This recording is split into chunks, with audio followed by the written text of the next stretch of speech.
اعوذ باللہ من الشیطان الرجیم بسم اللہ الرحمن الرحیم۔ السلام علیکم پیارے بہن بھائیوں، اللہ پاک سے دعا ہے آپ کو صحت، تندرستی اور امن والی زندگی عطا فرمائے اور آپ کے رزق میں برکت اور کشادگی عطا فرمائے، آمین۔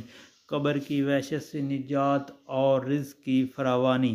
نبی کریم صلی اللہ علیہ وآلہ وسلم نے ارشاد پاک فرمایا کہ جو شخص روزانہ 100 مرتبہ یہ کلمات پڑھے گا تو اللہ تعالیٰ اس کے قبر کی وحشت سے نجات اور اس کے رزق میں کشادگی عطا فرمائیں گے، آمین یا رب العالمین۔ تو پڑھنا کیا ہے، بسم اللہ الرحمن الرحیم۔ لا الہ الا اللہ المالک الحق المبین، لا الہ الا اللہ المالک الحق المبین۔ دوستو یہ 100 مرتبہ کلمات پڑھنے ہیں، انشاءاللہ اللہ پاک قبر کی وحشت سے نجات اور رزق میں کشادگی اور برکت عطا فرمائیں گے، آمین یا رب العالمین۔ اللہ پاک عمل کرنے کی توفیق